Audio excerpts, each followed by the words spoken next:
Okay. It is the week of 7.3 and the conclusion to the Dawntrail story. Um, I did this the day it came out, but I wanted to give it a few days just to kind of mull around in my head, get my feelings right on it. So let's talk about it. Let's talk about how I feel about the Dawntrail MSQ. Um, Overall, Too Long Didn't Read is it. I think it ended in as good a way as Dawntrail could. Oh, by the way, based on what I just said, spoilers ahead for 7.3. And with that warning given, I'm now going to turn my camera.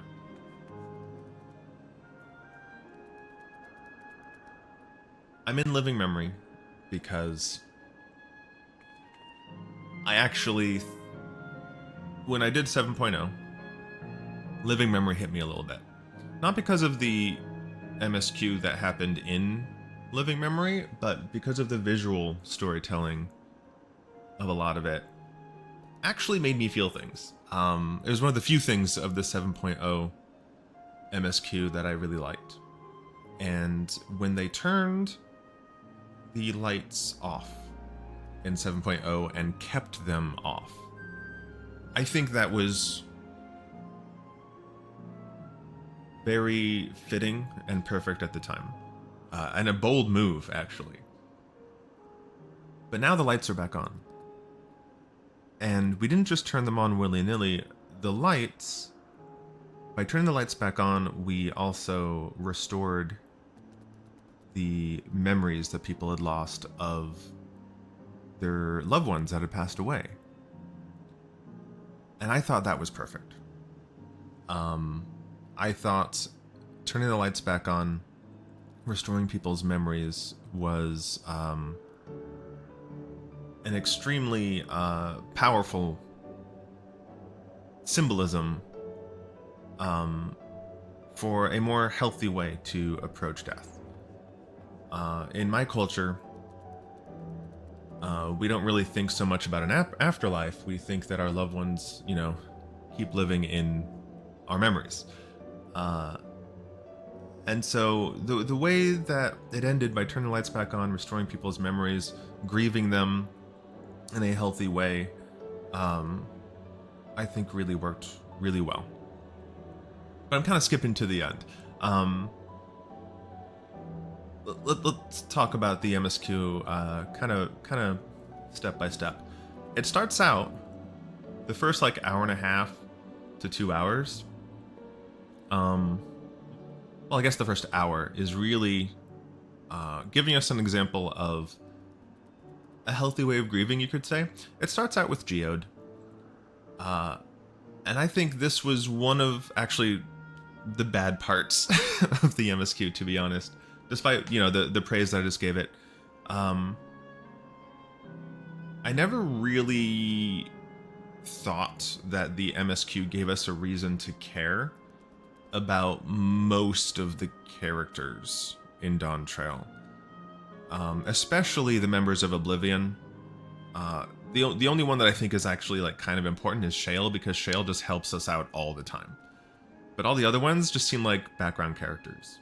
And so I thought it was weird that we start the 7.3 MSQ and suddenly Geode is getting a lot of dialogue and a voice actor.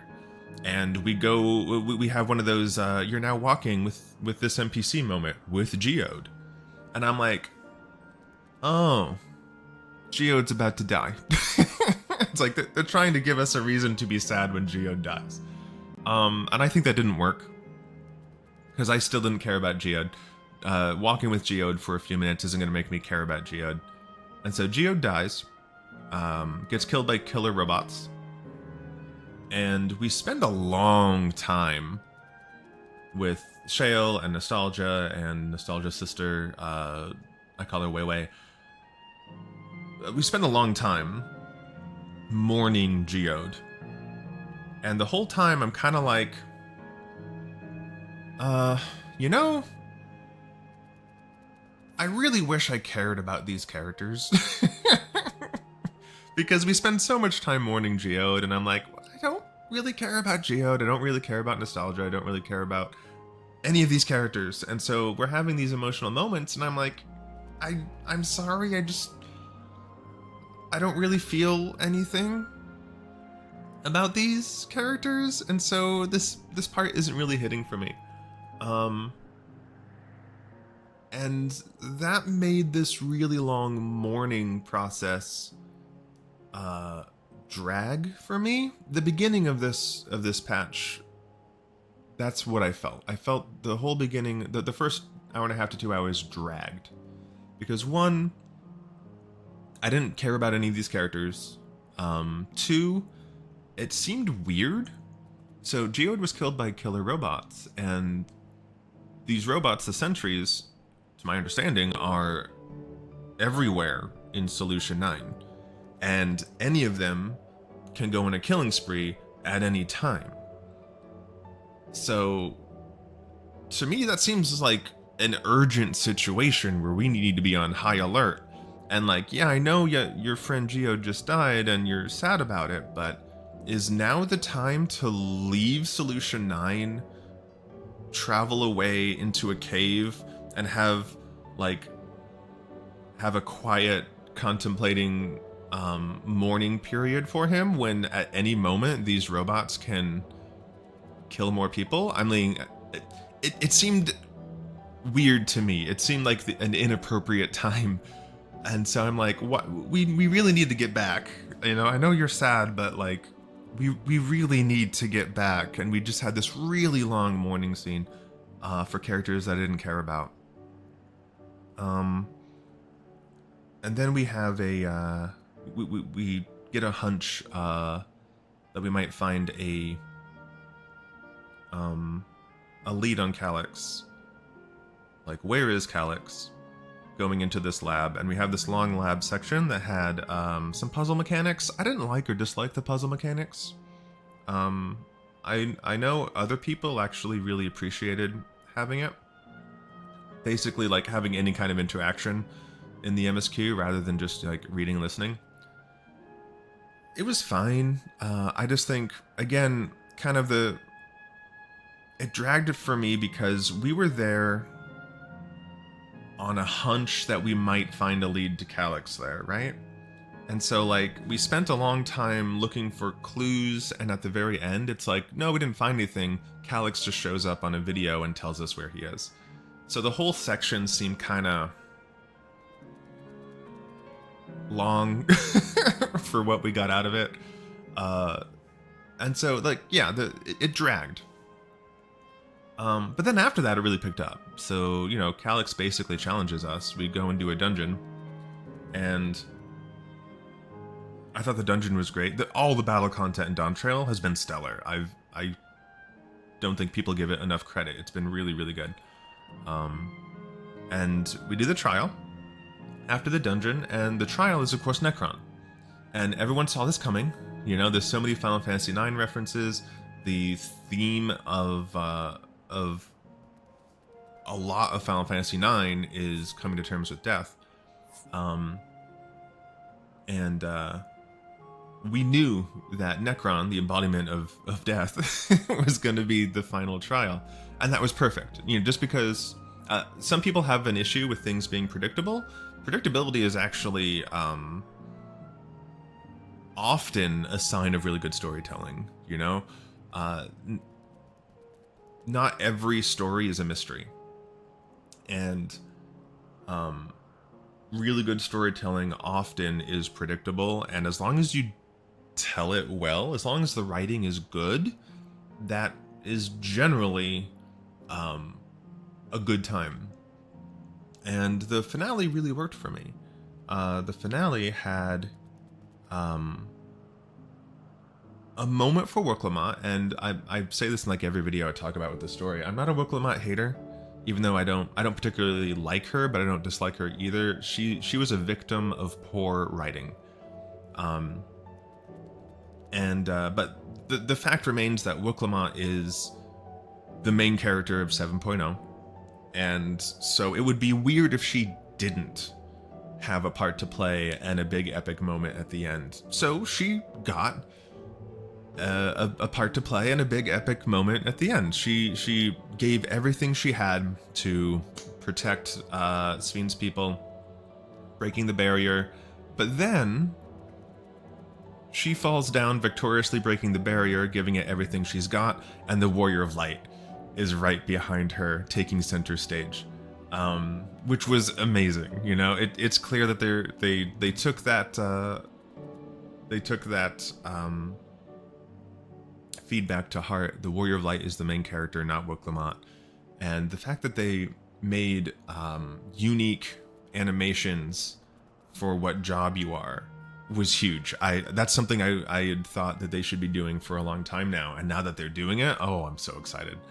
And it was really good. It was really, really good. That whole cutscene with cinema, it was very well made. The cutscenes,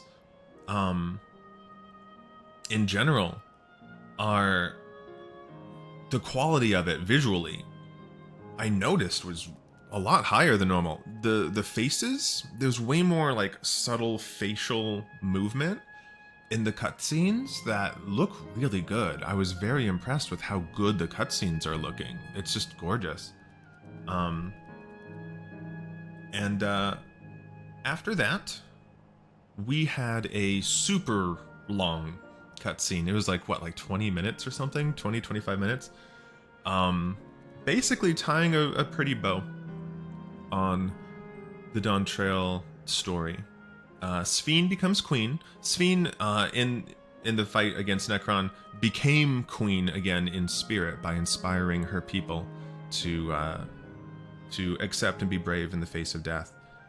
She became queen then, but she officially becomes queen, you know, afterwards. We have this really long cutscene, turning the lights back on, ending and turning the lights back on in living memory.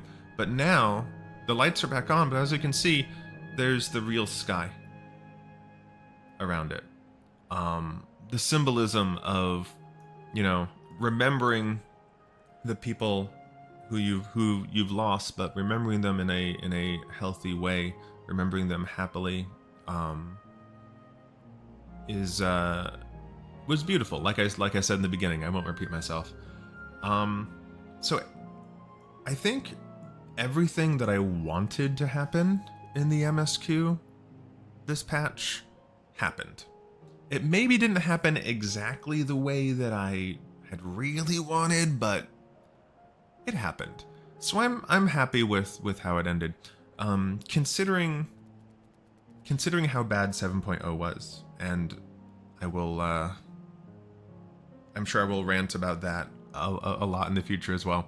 But considering how bad 7.0 was, and I do think it was bad, I think 7.3 ended it in as good a way as we could expect. And now we get to move forward. Let's talk about the meanwhile cutscene. Turns out Calyx isn't dead. Calyx got away at the last second. It bothers me a little bit how like nebulous of like what Calyx exactly is. He's an AI made from the memories of the real Calyx, but like they kind of treat him like he's a physical person, and I'm always like, so wait, is he in cyberspace now or is he not? Because then we get the reveal of, hey, there's an Ascian, which we knew was going to happen. Because in the 7.2, they're like, oh yeah, you thought you were the only ones who knew about the source and the reflections. And like, as soon as they said that, we were like, oh, okay, Ascians are involved. And then the summoning happened, and we were like, oh yeah, Ascians are involved. And then we see Ascians. When I saw the Ascian, honestly, I was just happy. I know some people are like, it's too soon to bring back Ascians, but I was just happy when I saw the Ascian robes. I'm really curious where they're gonna go with it. It didn't bother me at all, and I'm excited for the future. Going forward, we're either gonna go to another reflection or we're gonna go to Mericidia. With the way the story is going, I'm leaning towards probably another reflection hopping. Or we could do both. We can go to Mericidia and go to a reflection. Why not? I'm hopeful for the future of the MSQ. I am a little worried about quality of writing though. And I'll explain that now. Like I said before, the pacing, it had horrible pacing issues in 7.0, and I think they had bad pacing issues in 7.3. Like I said before, the first hour and a half to 2 hours I think really dragged. And not only that, but the pacing is made worse by something they've been doing in the writing lately that makes the pacing even worse, in that they repeat things too much. They will repeat the same feeling over and over and over again, to the point where you're just kind of wondering, like, why are you talking about this again? You know, it's like in 7.0, how many times did Wooklamont talk about like liking peace, and you know, that one time where she wakes us up in the middle of the night and she's like, I have something important to tell you, and we go on this big long walk, and then she shouts across the city like, I like peace. I'm like, oh, okay. We knew that. we knew that. Why are you telling me this for the 5th time? And that same kind of thing happens a lot in the writing, in like, how many times do we have a character talking about how afraid they are of death? Again and again and again, over and over and over again. And after a while, just hearing the same sentiment over and over again, you're just kind of like, why are we talking about this again? We know this already. And a lot of the writing is doing that. A lot of the writing is just repeating the same concept again and again and again. And that makes the drag of some of the slower parts even slower. And the quality of writing isn't quite what it used to be. In Shadowbringers, I'm going to replay Shadowbringers soon just for the fun of it, but like, I was watching a VOD of someone play Shadowbringers the other day just for fun, and the quality of writing was excellent. Like, they always use, you know, big words and a lot of poetic dialogue, but there's always meaning and progression in the conversation while doing so. Lately, in the Dawntrail dialogue, I do feel like they're using a lot of words but say very little, which again goes back to the pacing. It just slows everything down, and it kind of brings you out of it, because when it happens repeatedly, you start to expect it to happen, and you stop caring about the dialogue. If someone repeats the same thing 3 or 4 times, you just kind of stop paying attention, because you're like, I already know this. You're talking about the same thing that I already know. I'm now expecting you to talk about the same thing that I already know, and I'm no longer interested in the dialogue. So I'm a little worried going forward for that. I'm a little worried that the writing is just muddy. The writing is just a little muddy. There's not a clear vision on all the writing. Sometimes there's dialogue for the sake of dialogue, and not dialogue for the sake of progressing anything. That is literally my only worry moving forward in the MSQ. I think, I'm hopeful, I should say. Maybe I don't think. I'm hopeful that moving forward, we're going to go in a much better direction, a much more exciting direction. And I hope that they're going to give us characters to care about. Kind of like what I talked about before. My problem with the first half of this patch is we had moments that might have been really powerful, but I didn't care about any of the characters, so it wasn't. So I'm hopeful that they give us characters to care about, give us reasons to care about, and they have dialogue that moves things like that forward. Again, overall, I think this was as good as ending as we could expect, and I am hopeful for the future of the MSQ. Really curious what's going to happen. and I'm still having a wonderful time just playing the game. Did you have same feelings as I did? Do you disagree? Do you agree? Maybe I'm wrong about stuff. Let me know.